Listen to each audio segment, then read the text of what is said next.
एक लड़की थी बिको पहले अपहरण करो गयो बी के बाद में जो है बी की डेड बॉडी जो है कुआ के अंदर जो है बड़े लादी जी और बिन लेर जो है काफ़ी विवाद उपजो। परिवादी के घर के पास ही एक कुआं था। उस कुएं में उस बच्ची की लाश मिली। जो गुमशुदगी जो बच्ची थी उसी के रूप में उसकी शिनाख्त हुई। उसके जो एविडेंस थे उनको मिटाने के उद्देश्य से उस बच्ची को कुएं में डाला गया था और लड़के ने गुस्से में आके और उसका गला दबाया जिससे उसकी मृत्यु हो गई। खमागणी राम राम साहब, मैं दिलीप और जलको जयपुर आप लोग देख रहे हो। और आज जो है अपनी साथ में जो शख्सियत मौजूद है गोविंदगढ़ सर्किल का जो सीईओ है राजेश जांगिड़ जी है। और आके बीच में आज आप इली आया था क्योंकि कुछ दिन पहले गांव के अंदर एक लड़की थी बिको पहले अपहरण करो गयो बी के बाद में जो है बी की डेड बॉडी जो है कुआ के अंदर जो है बड़े लादी जी और बिन लेर जो है काफ़ी विवाद उपजो, काफ़ी बड़ी संख्या में धरना प्रदर्शन भी हो। पुलिसिंग के ऊपर भी कई सवाल खड़ा हुआ बिना देखता हुआ। पुलिस भी जो है लगातार ई मामला की जांच हालांकि पुलिस कर रही है।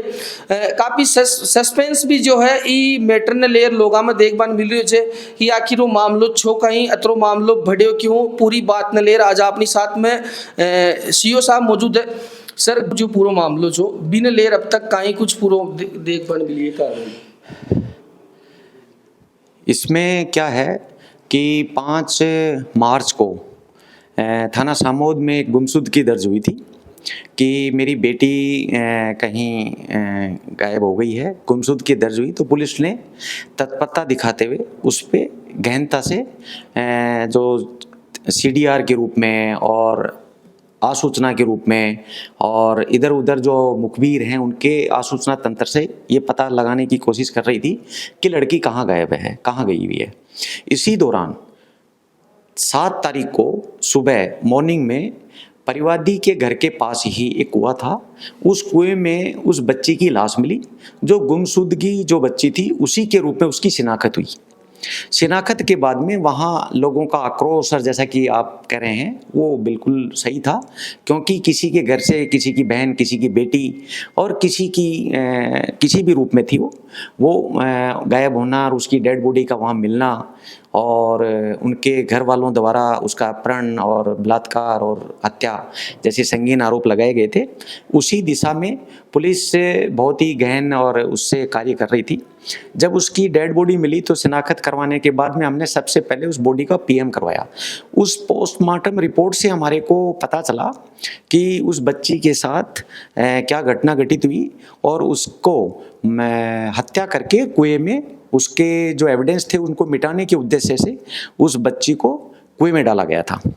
अब उस लड़की के साथ क्या हुआ था, उसी दिशा में हमने 4-5 कुछ व्यक्तियों को संदिग्धता के रूप में डिटेन किया गया था, जिनमें एक व्यक्ति जो एक आरोपी है वो उसके परिवादी के घर के आसपास का ही रहने वाला था। मात्र 100-150 मीटर की दूरी पर ही हमने उससे गहनता से पूछताछ की गई और उसको टेक्निकली रूप से उसके जो इंस्टाग्राम चैट आईडी और उसकी सीडीआर उसकी हत्या करने के बाद उसको कुएं में फेंकने के बाद वो कहाँ कहाँ गया, कहाँ किससे मिला, उन सभी तथ्यों को हमने बहुत ही गहनता से सूक्ष्म तरीके से उसका अनुसंधान किया गया और आखिरकार लड़के ने अपराध करना स्वीकार किया कि मैं उस लड़की के साथ पिछले 6-8 महीने से संपर्क में था और उस लड़की की दिनांक 1-3 मतलब घटना से 3-4 दिन पूर्व है किसी एक घर वहीं आसपास के महार के कोई एक लड़का है जिसके साथ उसकी सगाई हो गई थी। उस सगाई से वो लड़की छुप थी और वो शुद्ध के वजह से उसने कहा कि मैं तुम्हारे साथ ही चलूँगी, मैं उसके साथ नहीं जाना चाहती हूँ उस लड़के के साथ और मैं आपसे प्यार करती हूँ।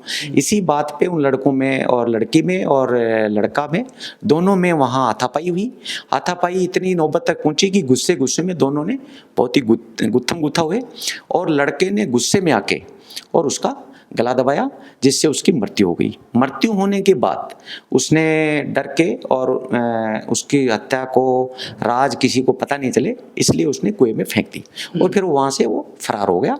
चूँकि पुलिस टीमें लगी हुई थी हमारे तो हमने उसको गहनता से पूछताछ की, वो सारी की सारी समझ में आ गई और सारी बताई। अभी वो लड़का पीसी पे है।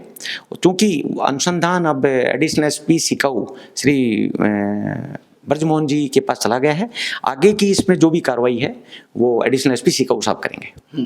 तो सर जी है कि लगातार वो मामलों काफी विवादित देखभाल मिली 24 घंटा में पुलिस राजस्थान की जयपुर ग्रामीण पुलिस जो है 24 घंटा में ये घटना को खुलासो भी कराया थे बता रहे जो कि 4-5 संदिग्ध लोगों ने थे राउंड अप कराया भी के बाद में जो पूछताछ या आरोपी रोहित जाट मुख्य आरोपी चोई के अंदर तो जो बाकी का जो और लोग चा बाकी जमानत होगी या बाको भी में रोल छो या कुछ छो।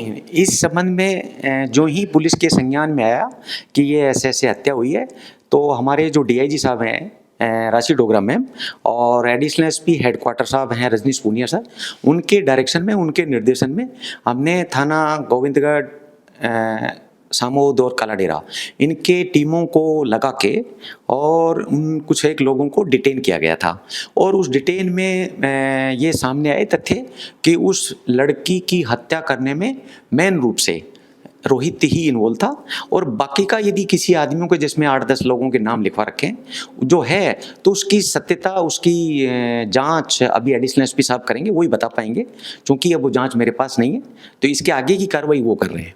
बिल्कुल सर, लेकिन यानी घटना जब हो जाए तो कहीं ना कहीं इंसानियत शर्मसार हो जाए, पुलिस के ऊपर भी कई सवाल खड़ा हो जाए जे आजकल की जो युवा पीढ़ी है फिर नशा की ओर जा रही है। हालांकि पुलिस जो है राजस्थान की पुलिस लगातार नशा खिलाफ अभियान भी चला रही है। तमाम लाखों की संख्या में थान दर्शक देख रहे हैं, युवा पीढ़ी ने आपको कहीं कुछ संदेश है ताकि यानी घटना की पुनरावृत्ति न हो। ये एक सभ्य समाज के लिए बहुत ही निंदनीय घटना है। एक सभ्य समाज में ये घटना नहीं होनी चाहिए, इसकी पुनरावृत्ति नहीं होनी चाहिए। इसके लिए हमारे मेरे सर्किल में हमारे एसपी साहब और आईजी साहब और एडिशनल एसपी साहब इनके डायरेक्शन में हमने नशा के खिलाफ बहुत कार्रवाई की जा रही हैं और हमारी जो कार्रवाइयाँ हैं वो आपको पता है कि हर तीसरे दिन कहीं न कहीं जैसे मोरीजा वही वाला क्षेत्र वहाँ हम हर दूसरे दिन तीसरे दिन 7वें दिन एक गांजा स्मैक और इसकी कार्रवाइयाँ कर रहे हैं और लोगों को अवेयर भी कर रहे हैं कि इस दिशा में नहीं जाएं क्योंकि इससे उनका पीढ़ियाँ खत्म हो रही हैं, उनका जीवन जो उनका फ्यूचर है बच्चों का लड़कों का उनका खत्म हो रहा है। तो इस दिशा में मैं आपको मीडिया के माध्यम से कहना चाहूँगा कि इसकी तरफ बच्चे नहीं जाएं और पेरेंट्स अपने बच्चों को समय दें जिससे कि उनको गाइड करें, उसकी काउंसलिंग करें।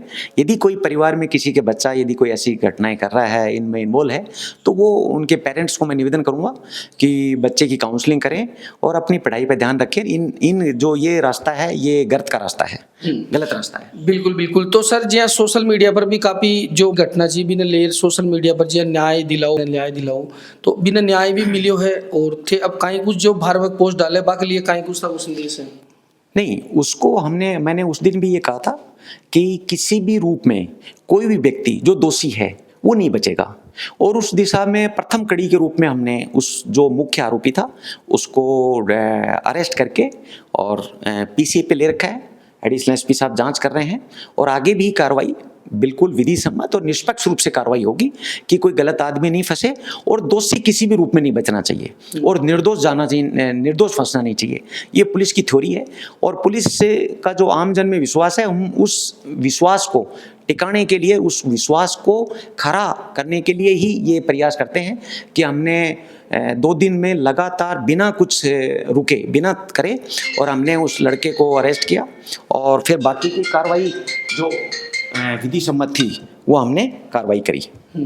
तो सर अब पीड़ित परिवार जो है काफ़ी गम का साया के अंदर से क्योंकि यानी घटना जो है बहुत ही गंभीर है से, लेकिन अब जो है पीड़ित परिवार ने भी थे कहीं कुछ खेबो चावला क्योंकि काफ़ी भयंकर और सनसनीखेज देखभाल मिली। नहीं, पीड़ित परिवार के लिए है कि मैं पीड़ित परिवार के प्रति हमारे पुलिस परिवार की तरफ से मैं संवेदना व्यक्त करता हूँ और जो हो गया उसमें तो कुछ कर नहीं सकते, लेकिन जिसने गलत किया है उसको कानूनन रूप से एक प्रक्रिया के रूप में और उसको दंड मिलेगा। हम इस केस को हम केस ऑफिसर स्कीम में लेंगे कि इसकी फास्ट ट्रायल हो और जो भी दोषी लोग हैं वो सजा के भागीदार हों और सजा मिले उनको। सर भी लड़की का भाई के साथ में भी कोई पेट्रोल डालवा की घटना होगी 6 महीना पहले तो भी पर ये तथ्य उन्होंने बताए थे, उस तथ्य की भी जांच की जाएगी। भी जांच चल रही है, कोई ऐसा वीडियो है जैसा कि वो कह रहे हैं कि जब मैंने पूछताछ करी तो मृतका के पिता ने कहा कि मैं वीडियो दूंगा और वो वीडियो दिया भी है तो वो एडिशनल एसपी साहब को दे दिया है। वो यदि ऐसा है तो उसके खिलाफ कार्रवाई होगी। जो और लोग हैं वो भी दोषी हैं तो वो कोई कार्रवाई होगी, कोई भी दोषी आदमी नहीं बचेगा। ये मैं पुलिस की तरफ से ये आश्वस्त करता हूँ कि दोषी कोई भी व्यक्ति है वो नहीं जाएगा, बचेगा नहीं, वो जेल जाएगा, उसके खिलाफ विधिक कार्रवाई है उस अमल में लाई जाएगी। जी बिल्कुल बिल्कुल। तो यानी अगर कोई अपराधी प्रवृत्ति का आपका क्षेत्र में अगर कोई भी यानी लोग छे जो का हौसला अगर बुलंद हो तो पुलिस के द्वारा थे बन काई मैसेज मीडिया के माध्यम से माँ के द्वारा आस्ते देवो चाहूँगा। मैं मीडिया के माध्यम से ये मैं बताना चाहूँगा कि सर्किल में कहीं पर भी यदि कोई अपराध हो रहा है, कहीं पर भी वो किसी भी रूप में अपराध है, चाहे छोटा है चाहे वो बड़ा है, वो अपना नाम मेरा पर्सनल नंबर हमेशा लोगों के पास दे के रहता हूँ। जब भी कोई अवेयरनेस मीटिंग में जाते हैं, जहाँ भी जाते हैं, लोगों को हमारे CLG मीटिंग लेते हैं, पुलिस रक्षा मित्र है, गृह जो पुलिस मित्र हैं, हमारी जो महिलाएं हैं, हमारी बहनें हैं, जहाँ भी मीटिंग होती हैं, जो उसमें पुलिस मित्र सुरक्षा सखियाँ हैं, इन सबको मैं ये संदेश देना चाहूँगा कि यदि आपके आसपास कहीं पर भी कोई घटना हो रही है तो आपका नाम यदि आपको रखना है कि मेरा नाम गोपनीय रहेगा, तो उसका नाम गोपनीय रखते हुए और उसके खिलाफ जो भी कार्रवाई होगी, सामने वाले जो आरोपी हैं जिसने जो गलत काम कर रहे हैं उनके खिलाफ विधिक कार्रवाई अमल में ला जाएगी 100%। बिल्कुल बिल्कुल। तो ए छा गोविंदगढ़ सु सीओ गोविंद राजेश जांगिड़ जी जो कि पूर्णतः विश्वास दिलाए कि पीड़ित परिवार ने न्याय मिल लो और तमाम जो भी सोशल मीडिया कर कोई भी भ्रामक पोस्ट न डाले, क्योंकि यानी घटना इंसानियत ने शर्मसार करे छे और तमाम जो भी इम आरोपी लिप्त छे। हालांकि पुलिस जो है 24 घंटा में ये मामला को खुलासो कर आरोपी रोहित जाट ने जो है सलाका के पीछे भेज दिया जे और बी के ऊपर फास्ट कोर्ट में जो है केस डायरी बनाई जाएगी और जो भी दोषी है बाने बख्शो जालो पुलिस को खेनो छे। वीडियो ने भी आप लोगों ने शेयर करनी है। अबार के लिए इतना ही। मैं दिलीप कुमार कैमरामैन आशीष के साथ में जयपुर राजस्थान। राम राम सा खंबागणी।